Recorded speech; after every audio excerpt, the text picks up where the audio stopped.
Good evening, ladies and gentlemen, and welcome to Championship Week here in the NFL. And of course, our teams are still in.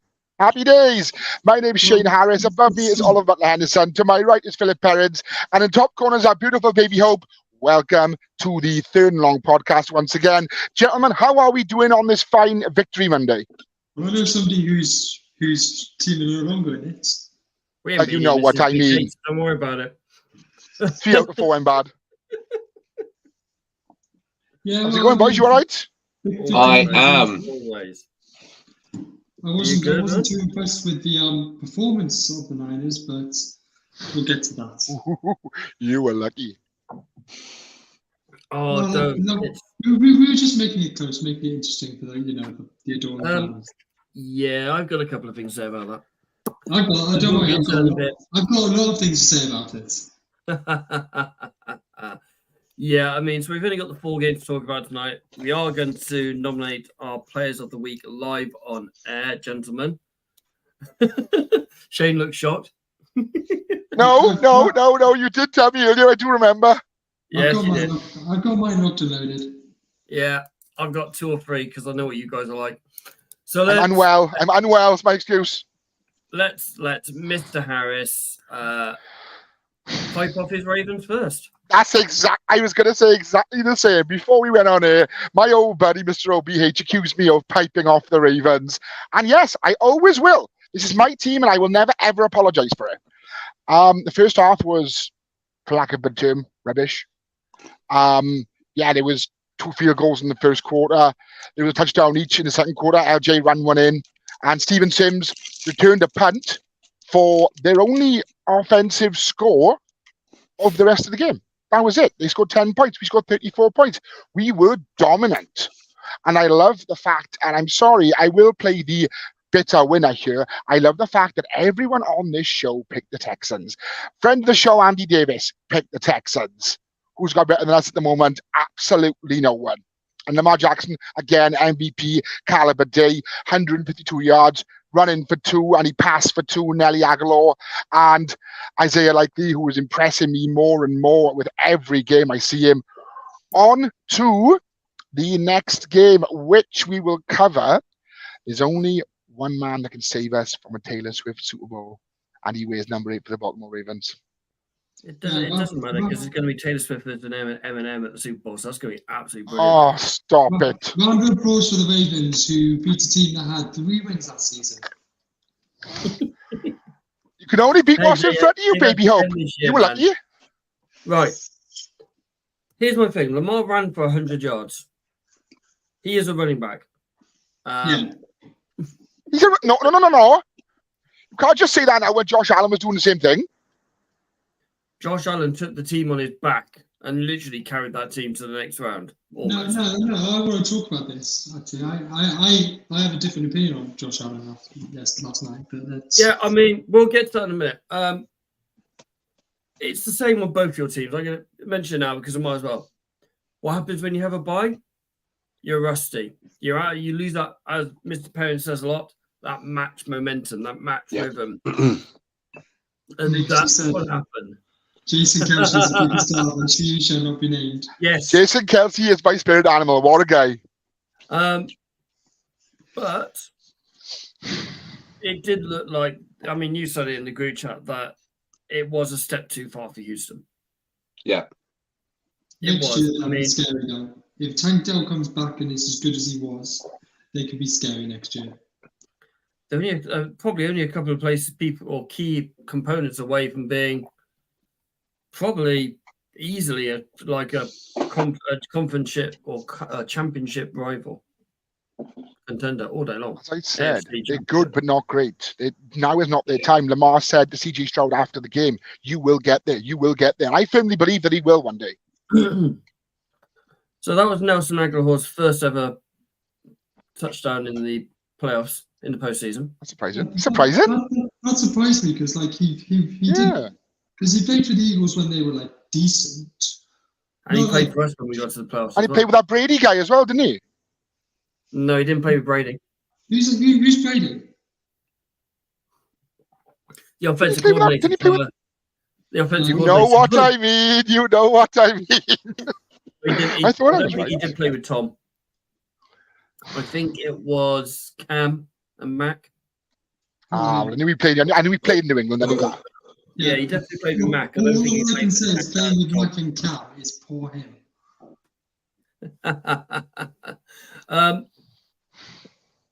The thing is, though, I noticed they had that running game going. Yes, Lamar ran for 100 yards.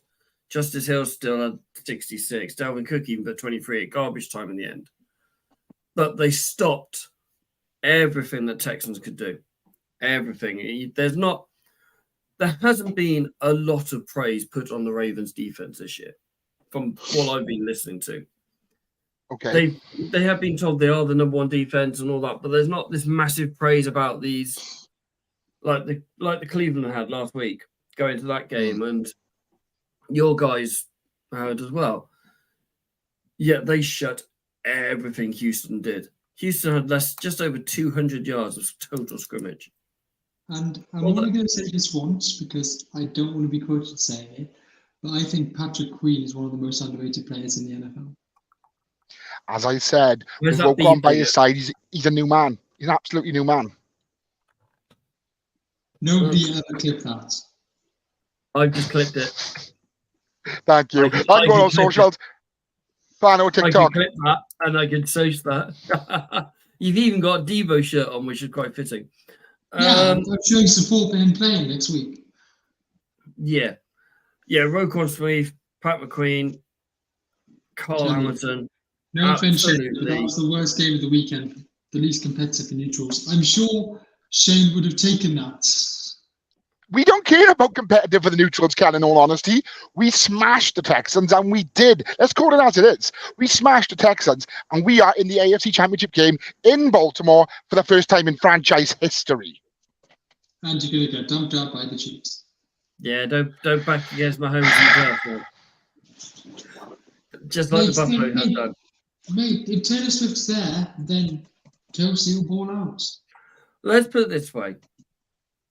You've got Carvin Noy, who's got Super Bowl experience in there. Jevon Cloud, who's got years experience. Carl Hamilton is one of the most exciting safeties in this league. So quick, and his arm lengths are ridiculous. I mean, we profiled him a couple of years ago. We went into when he came into the draft. He's different gravy. The Ravens are imperious form. It's like I went to Stanford and saw Kyle Hamilton play for Notre Dame. Yeah. And then I was like, that guy is going to be a star. And Kelly says, that's what I mean. It was one-sided and the Ravens looked very good. Thank you, Kelly. I appreciate that. It was even till the first half because you didn't get playing. You hadn't got going. It was You first didn't half really was get terrible. anything going. You're even rusty, very slow, very not going like you had been. Going to halftime, there's been rumours that Lamar's had the words. Yeah, apparently he said that he couldn't repeat what he said to the team at halftime without, dropping a couple of expletives. Even Todd Monken, our offensive coordinator, said it's a good job we played 60 minutes and not 30. What was the score at halftime? 10 apiece. Score halftime was 10-3. 10 apiece. It was like 10 all. You are correct. Yeah. I think CJ Stroud's going to be having nightmares against the Harbaugh brothers. Yeah. Lost them in the final in the end. No, it was semi-final, wasn't it? And then lost to, obviously, Baltimore. No, hold on. Ohio State played TCU last year. They said like he's played against him and he's lost, so it's somewhere along the line he's lost. It might have been a couple of years. But Michigan beat Ohio State, but not in the playoffs. But still, hats off. Most dominant performance of the weekend, bar probably 15 minutes in Detroit. But yeah. Right. What do you reckon, Mr. P? What do you think of the game? Did you see anything to do with the Ravens game at all? Yeah, I mean, when I said on the chat about it was one game too far for the Texans, even though I predicted them to win, I mean, a big part of me thought that the Ravens are just going to be almost like unstoppable and they're going to roll into the Super Bowl with predictable ease. I think CJ didn't really cover himself in that much glory. I mean, looking at his stats, 19 for 33 attempts, he only threw for 175 yards, 0 touchdowns, 0 interceptions, QBR rating of 53.1.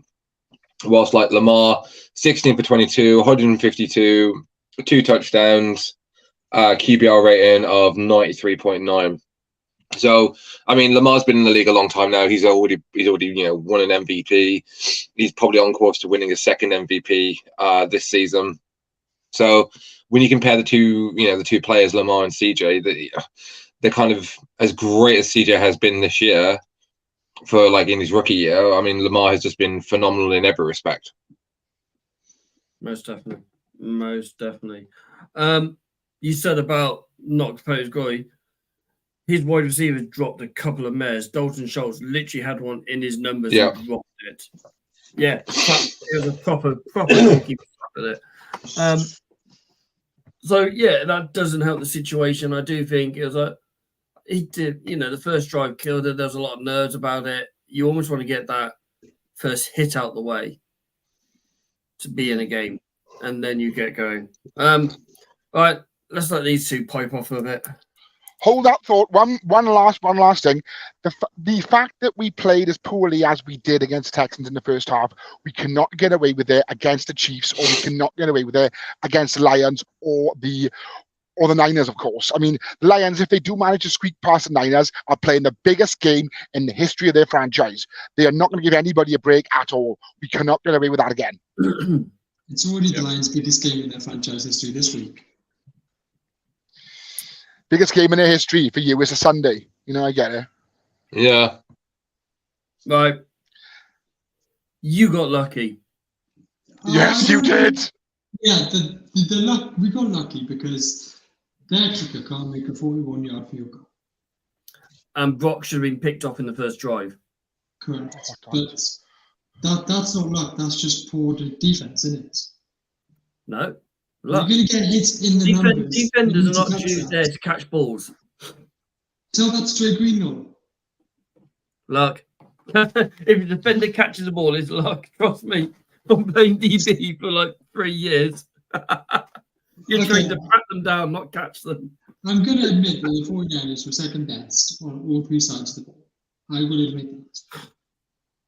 Like, if you look at the offense, it was very, very, very, very inconsistent. Brock missed a lot of fairly easy check down passes. If you look at the defense, before the first Drake Greenlaw interception, they were just going through us like a hot knife through butter. And I mean, 0 sacks from supposedly the best defensive line in football. Didn't get hit once. And he got hit, just no sacks. According to ESPN, he didn't get hit once. He was on his ass. He did get hit a few times. But whether or not it's registered. Yeah. And then special teams allowed a field goal to be blocked and allowed God knows how long return just after we'd scored a touchdown. I liked what we had at the start of the season, which was kick it out for a touchback so they don't get a chance. Like, what was going on? I know it was rainy and all that, but just kick it out for a touchback. I'm not sure what you think about it, Phil, but I thought the Niners were second best, very lucky, and we looked like we needed a bye rather than just had a bye. But I will say that people on Twitter need to stop moving the goalposts. It's like, Purdy's never had a comeback, and now he's had this comeback. It's like, Purdy hasn't had a comeback in double digits. Yeah, because he's not needed to. But as Nick has said, Purdy didn't play emergency, but remained calm on the game-winning drive. He stepped up, unlocked up. And I think that 1-year experience in the playoffs of getting to the championship game did help. Yeah. Mr. Parents. I think the narrative coming out of the game that Jordan Love somehow got robbed and was the better quarterback. You look at the stats side by side. They're almost identical in terms of their passing statistics. So Jordan Love, 21 completions for 34 attempts. Brock Purdy, 23 for 39. Jordan Love, threw for 194 yards. Brock Purdy threw for 252 yards. That's not even close to a comparison. Brock Purdy's average pass was 6.5 yards as opposed to Jordan Love's, who was 5.7. and Brock Purdy finished the game with with a QBR rating of 61.9 as opposed to Love's 44.6. The biggest thing, though, coming from my point of view from like the game, is sorry, I'm a little bit. I've got a cough at the moment, and I'm struggling to get my sentences out. Jordan Love played well for about 3.5 quarters of the game. Brock Purdy only really needed to play well for half a quarter, and that game-winning drive, especially if we go on to win the Super Bowl or get to the Super Bowl, that will be talked about for some time, because this isn't the first time this season where he's literally led the team, 90 to 80 to 70 yards into the red zone. Like, he's really good at clock management. And when you said, baby, about, changing the goalpost, he's never led a team from behind. Oh, he's never done it by double digits. Yeah, he's never had to, because he's never allowed himself really to be put in those situations. He's 21-5 as a starter now, is it? Yeah. Is that including? Something like that, yeah. He's 21-5. He's 2 years in the league. And, I again, you know how I feel about Brock Purdy. I was sold in him last year. I'm sold in him this year. He is going to be the quarterback for the foreseeable future. The thing that I think made the Packers look better than they ultimately probably were, and I'm not taking too much away from them, is our defense, our defensive line against the run is one of the worst in the league. I think we're ranked 26 in terms of like the pass run the run defense.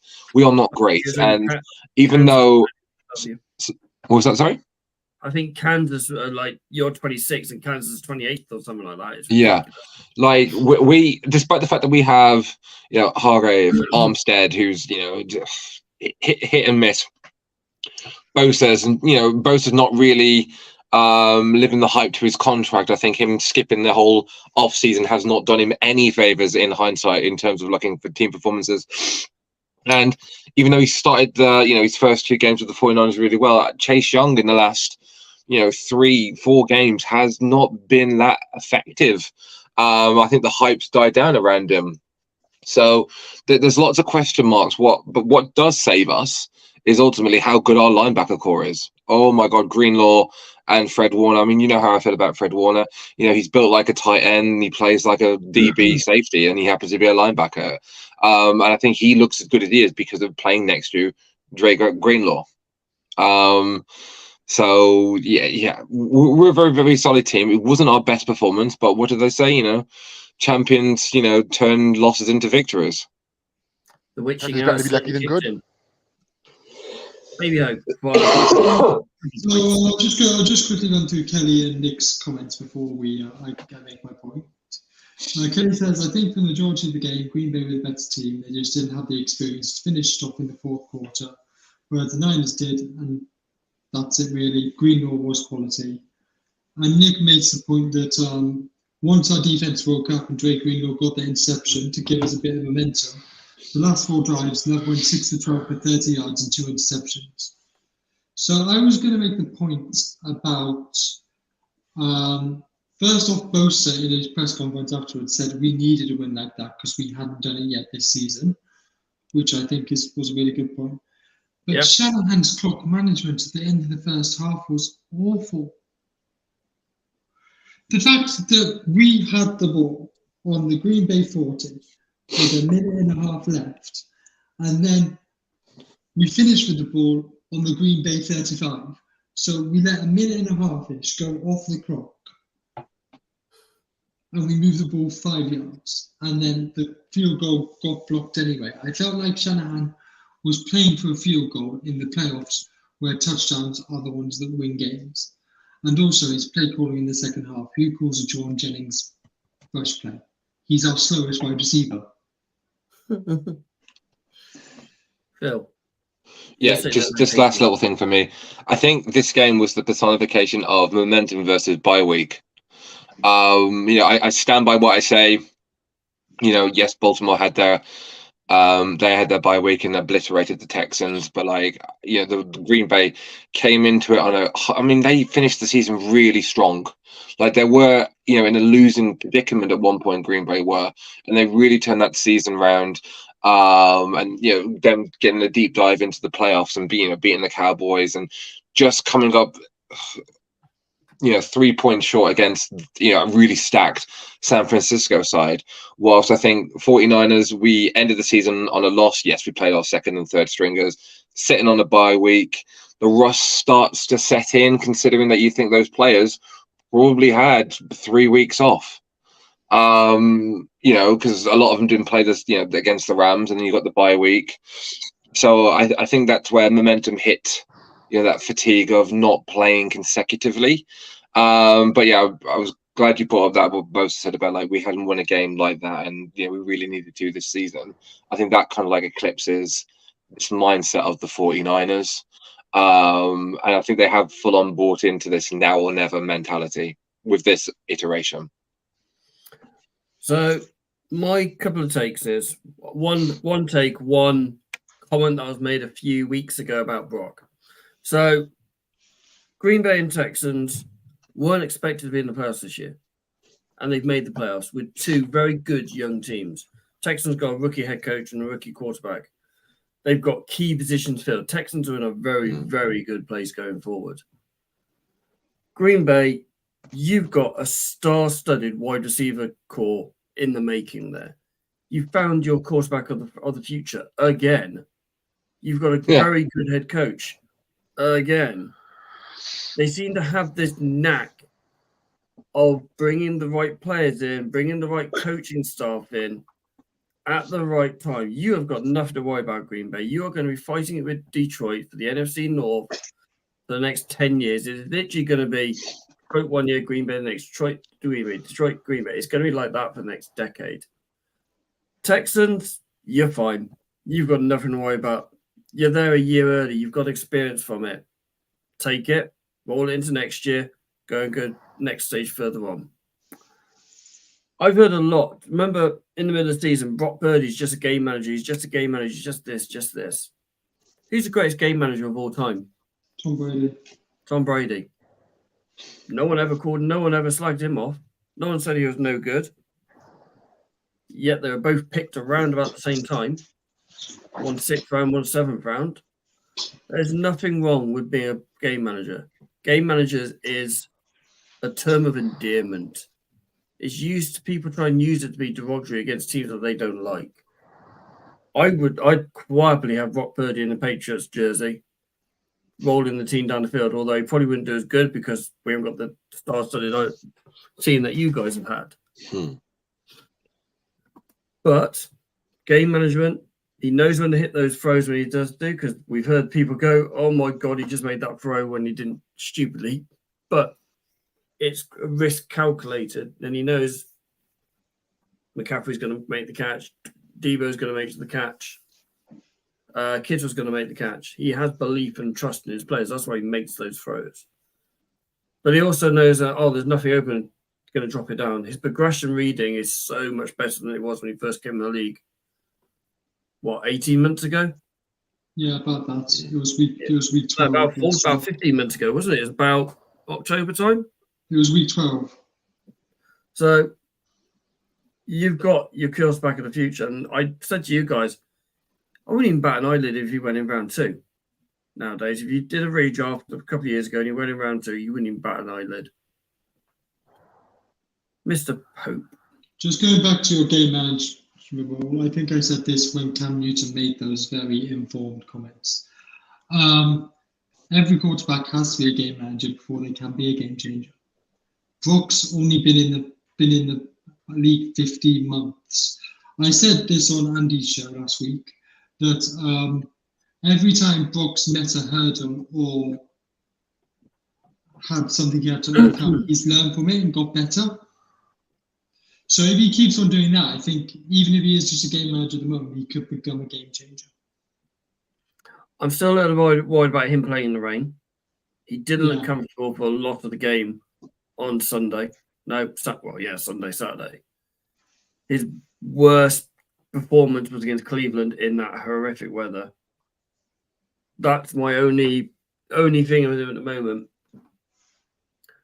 Cam Newton's got nothing to say about game management because he couldn't manage a game. He got MVP because he took more calculated risk and he ran over people.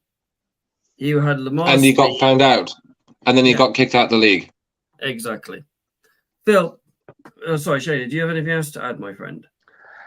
But basically, most of the points that I was going to say have already been covered. But I will say one thing: Jordan Love and CJ Stroud are the future of this league. I mean, we've seen it years ago with the likes of Trevor Lawrence and Joe Burrow when they came in, and they didn't set the world on fire first going off, but they've evolved. Now I think the NFL is for Jordan Love and CJ Stroud's taken. I can see Mr. Perry is putting some really weird faces. Yeah, sorry. Jordan Love is the future of the NFL. Did you say? I think he is. Isn't he older than Brock Purdy and has been drafted in the league longer than Brock Purdy? You and Baby Hope were basically piped off the Niners over 15 straight minutes, right? let me just say something about somebody else that doesn't play in red and gold. Right. He's only a year older than Brock Purdy. I think that's not even year. I think it may be months. And he sat behind Aaron Rodgers for 2 years. He's one of the greatest of all time. He's a walking Hall of Famer. So he is going to be there. And I do think there is probably 16, 17 really good quarterbacks in this league at the moment. Yeah. Easily.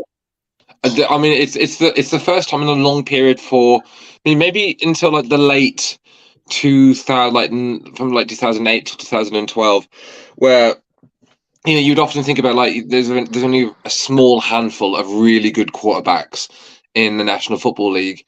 But like at this moment in time, especially in the off season with some free agency coming up, like I'm a big Minshew fan, but like I'm looking around the league and going, Minshew's legitimate landing spots are very few and far between unless he's willing to sit behind an established quarterback. I mean, he's done that for his last two teams, and then Baker Mayfield had to sit behind and bench warm, and he is now back to like his elite best again. So it's fascinating that next year when we'll have Burrow back, we'll have Mahomes, Jackson, Allen, Love, maybe Trevor Lawrence. Will step up. Purdy. You've got all these Hurts, all these great quarterbacks still. Kirk Cousins, he's going to end up somewhere. Where's he going to end up? Michael Jones, yeah. And so McCorkle, Jesus Christ, where's McCorkle going to be? And then Zach Wilson's, he's going to be traded. Where's Zach Wilson going to end up? So it's brilliant. I mean, especially from I am a defensive guy, but I do love playing offense. I've been actually coming up with some plays for my flag team in the last couple of days for when we start doing some training. So I've been getting my offensive head back on. I'm going to send it to you. My defensive playbook. I'll send it to you. That'd be sick. I would love that. But yeah, I love watching quarterback plays. I love how they've developed. But there's so much elite level quarterbacks now in the league, and it's brilliant. Except Dak Prescott. Sam Darnold revenge season heating up. Can't go even finish that sentence. 100% correct. Right, let's roll on to Sunday's football. No offense to you guys, but the games on Sunday were so much better, more competitive than the Saturdays. Yes. Baker Mayfield, apart from that one throw, you can very much hold your head high, young man. He was brilliant. And I said to the group, Jared Goff going into that game, during that game was probably the best quarterback in the divisional so far. I mean, Mahomes and Josh Allen both played bloody well, but Jared Goff was brilliant, absolutely brilliant. And that 114 yards on the ground that Detroit did. Jamar Gibbs has 70 of them. They couldn't. See why he was picked first of all, can't you? Yeah, it was right. Fairly even the first three quarters. It was like, right, they just couldn't break that bungee cord that Tampa kept pulling themselves in. Then Detroit just gone, bang, right, that's it. I've had enough of you. Bugger off. We want to go and win this. We want to go to the NFC against, Niners. What do you guys make of the game? Ollie? So it was quite a close game, as you said. Like Detroit tried to keep getting away, and they couldn't. To be honest, I actually thought at the end Baker was going to go down the field and force overtime. Yeah. But obviously he didn't because he threw the all-important interception. Obviously Gibbs and Montgomery both had a good game. Laporta looked fine without his knee injury. But Mike Evans dropped a lot of balls for Tampa. But he also made. That might be the last time I we see him in the Buccaneers jersey as well. thought Evans looked very much off the pace. I didn't think he looked as strong as. I mean, he's had a really good season. Like it's his best season since he probably won the Super Bowl with Tom Brady.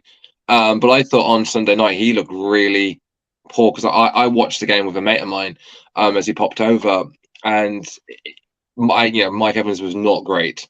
He looked slow. He looked sluggish, and when he dropped like a couple of those passes as well, I thought, I don't want to say like he let the team down, but he stunted a lot of potential, advancement down the field.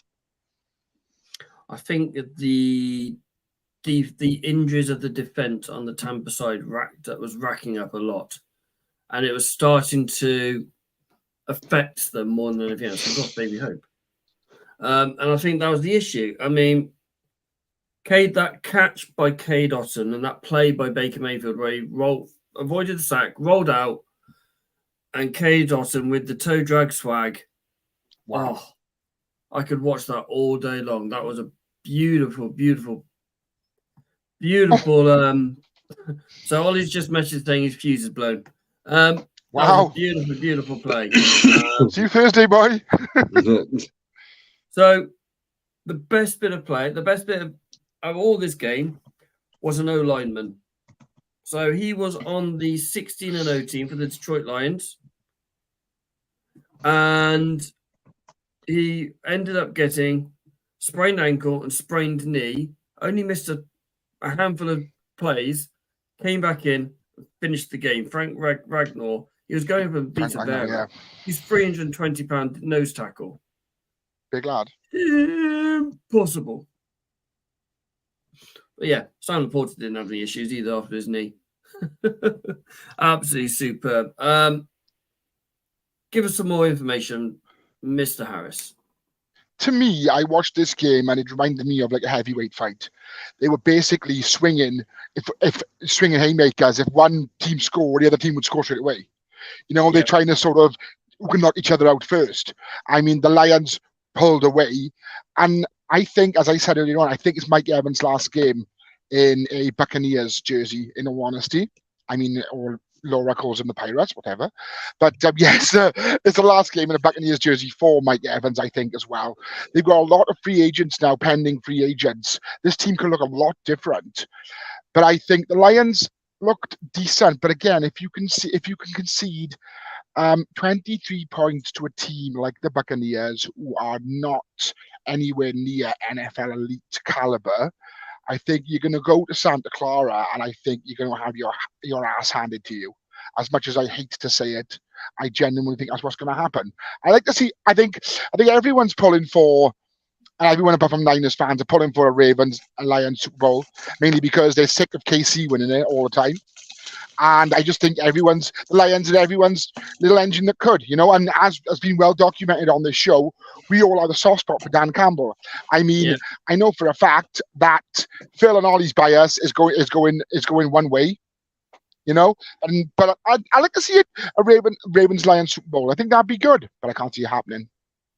So, Mr. Ferrero, DJ, disagrees with you, kind of agrees with you. He thinks that Evans made some decent catches, what he did. The touchdown one, if it wasn't for him, it might have been worse.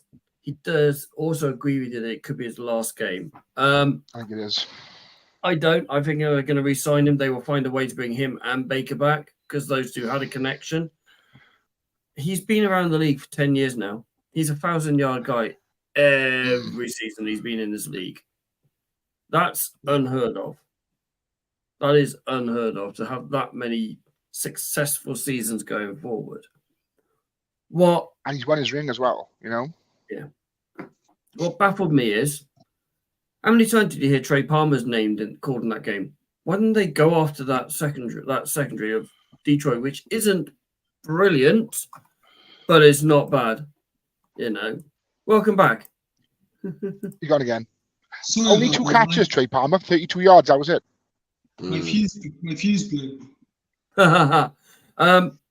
Well, yeah, Trey Palmer wasn't a target. It was 2 targets. He's just speedster. Mm. You at least let him go and let Baker Mayfield's got the arm to hit him easily 40, 50 yards. And also that one play where the drive where he went 75 yards in 1:40. That was impressive to get them back into 23-31. Anything you want to say on the Tampa Detroit, Ollie? I said a bit before that, but the thing that I know being aggressive in analytics, but going for 2 was so dumb. Does nobody else think it was a really, really poor decision to go for 2 on that touchdown by the Bucks at the end? Is it Well, who's the commentator? It was it Romo? No, it was Romo. Romo did the Bills Chiefs. No, Romo did the Bills. Oh, it's NBC. Chris something. Chris Collinsworth. Mike Tirico. Chris Collinsworth kept saying, Here's a guy. analytically wise, percentage wise, it was better to go for it because if you don't, doesn't matter. You still win a score down. But I agree. I do think it's a bit weird not trying to kick a field goal or not going for the field goal and being within a score, an easy score of a touchdown, and then you could take it. But it just seemed weird to me. I mean, they got an offensive head coach in, an offensive coordinator in who was going to take these more risks. That's what he is. That's why he's now touted the head coaching roles after 1 season as an OC. So it's a reason why. Kelly says, I think they have enough grit and determination to show up next week and really have a go. I'm keeping the faith, but regardless if they lose, what a team, what a season. Yeah. 100%. Yeah. They've far outshot their coverage and their expectations for this year, 100%. 5 years ago, 6 years ago, something like that, they were 0-16. That was 2008, wasn't it? Yeah, it was pre Stafford, wasn't it? Yes, it was. Yes, I'm right. I'm wrong. Sorry. Yep, you're right. Maybe because that was the Matt Millen era. It was 5 or 6 years ago. The Bills were 0 the Cleveland were 0-16, weren't they? Yeah. Here's my thing with the Nine versus the Lions. Not a lot of the core players for the Niners who made the Super Bowl in 2019 are still there now, and I'm not sure if that experience versus the Lions, who haven't been in the playoffs since 1982, might just help the Niners get over the line. Don't think it's going to matter when you've got someone like Dan Campbell, Jared Goff's been there. There are players who have been into the playoffs before they come to Detroit. So I don't think they're going to be leaning on those guys who's got the experience. Build as the game of the night. Build as Josh Allen's revenge. Build as KC can't win, have never played away. All that went out the window. I'm not going to have a go at Josh Allen because he took that team on his back and did everything he bloody well could to try and get that team in the playoffs. Yeah. You've now got to look at that coaching staff now. You called Sean McDermott quite a while on him, Ollie, so I'll let you take the lead. So I just want to talk about probably maybe the last 2 drives. To me, whoever was calling the offensive plays, Joe Brady, is it Joe Brady? Yes. Yeah. Whether it was Joe Brady or Sean McDermott, but they looked to me like they were scared to let Josh Allen go and win the game. To me, it just seemed very conservative play calling. Like they didn't want to let Josh Allen cook or let Josh Allen loose. I don't know if you guys saw that, but for me, obviously the guy when I was in London told me exactly what he thought of Sean McDermott. You asked him to go and tell me something. I said at the start of the season that if Sean McDermott doesn't get to the Super Bowl or at least the conference championship, he has to go. And I stand by that because this team should be getting to the conference championship. And they should. Who would you put in his place? If he does go, who would you put in his place? Well, Dave said this. Can you see Bill going to the Bills?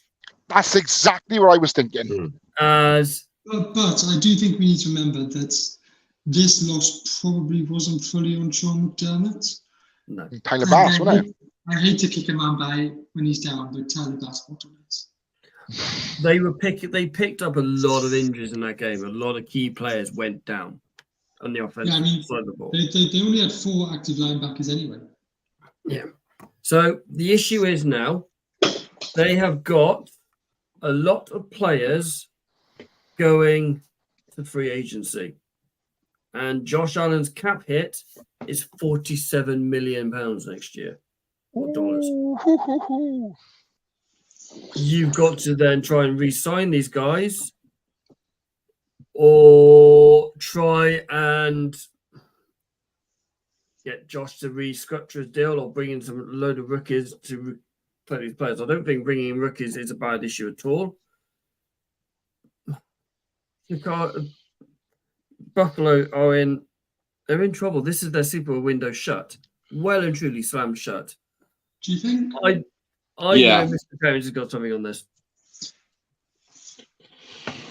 Yeah, it's Josh Allen is phenomenal. And you know he's gotten better as the season has progressed, but they have built, or the Buffalo Bills in the last couple of years have built very heavily and spent a lot of money, really pushing that wage cap to get them to that promised land, and they haven't. I don't know whether or not Josh Allen will go down as a Marino-esque or you know, like even that Peyton Manning, where he's really good during the regular season, he's really good in for the most part in the playoffs, but when he gets to the AFC Championship game or to to a Super Bowl, we haven't got there yet. He's kind of flumped. But also the Buffalo Bills have a history of building great teams, getting to the Super Bowl and losing. So it's not like it's just on this team. It's more of an organizational thing. That some teams it's just not meant to be. That seems to be like some of the vibe around it. I just think that this iteration, you've got like your Von Millers, you've got your Diggs, you've got so many of these players that are their contracts are coming towards an end, or they can't afford to keep them because of the salary cap. Even though the salary cap does go up a little bit for next season, it won't be enough unless Josh Allen is willing to restructure or take a pay cut or put somewhere else in the team. But I think the smart bet for Buffalo would be looking to rebuild their defense and try and keep hold of the offense. Yeah, I get that. I mean, I don't know how long Stephon Diggs is going to want to hang around. James Cook is electric. Oh my God, DeMar Hamlin! I forgot he even had an offensive snap. That didn't work out too well, did it? Yeah, I mean, Dotson went down. Micah Hyde is drastically underperformed this year. Gone from one of the best safeties in the league to bottom half by a mile. He got outshone by Trent McDuffie and all that lot on the Kansas side of the ball. I'm not going to take anything away from Kansas. They were superb. Absolutely superb. Yeah. For vast majority of the game. They kept in touch with Buffalo and then made Buffalo pay, which is what champions do. Baby. So I was just going to agree with what Phil had said about rebuilding the defense, because although they may lose Diggs, they still have young players. James Cook, Dalton Kincaid looks like he could be a star. Yep. Shakir has really stepped up. But I just wanted to have a look at what Dave said, really. Is trading Josh Allen an option? Ooh, now that's intriguing. No. Because who are you going to get in? Josh Allen thrives in the winter months when it gets colder in Buffalo. He goes up another level. It's almost like Mahomes does in Kansas. I would say like Tua does when he goes elsewhere, but if it's not 50 degrees, well, he can't do anything. there's sorts of quarterbacks who can only play in those type of conditions and play as well as he would do in Miami, Las Vegas, New England, New York, San Fran, and places like that, and it doesn't affect them. And we saw 2 of them on Sunday night. It doesn't matter where they play; they are just as good. And I wouldn't trade Josh. No. I shouldn't like him, but I do like Josh. I think he's I a agree bloody with you. good quarterback. I think trading Josh Allen at this point would be crazy because you're not going to get a better quarterback than Josh Allen in. He's the face. He's the face of the franchise. If we looked at the league after Joe Brady took over the offensive play calling, you would say Josh Allen was MVP. His mistakes went down, his turnovers went down, his yards per game went down, his touchdowns went up. Everything went up in the correct way. So Nika said, would Chicago be willing to trade Field and load picks for Allen? Caleb Williams was declared for the draft and head to Buffalo. Again, it won't be a number 1 pick. They won't give away their number 1 pick. It'll be the number 9. Well, do you not think they'll give away the number 1 pick for someone like Josh Allen? I don't think they would. I think they want to go, right, okay, we've got our quarterback. Let's go and get our wide receiver. Let's go and get Odeze or Nabbers or Marvin Harris Jr. And get yourself a top wide receiver in this class. It's going to be absolutely brilliant on Sunday with the 2 games left. I don't think the upsets are finished yet. Okay. I think do you want to elaborate on that? I don't think you 2 are, or you 3, whatever time in the 4th quarter in your games will be sitting as comfortable as you are now. Lions will still be in this game going into 2 minutes into the 4th quarter. And I think can I just add though, you'll be losing to Kansas. From a very selfish San Francisco point of view, I would be more confident facing Kansas than I am Baltimore. So I put this on the group chat, so I'm going to say this out loud and have it all on the air. Kansas went into Buffalo and shut them up. Buffalo is much scarier, much louder than Baltimore.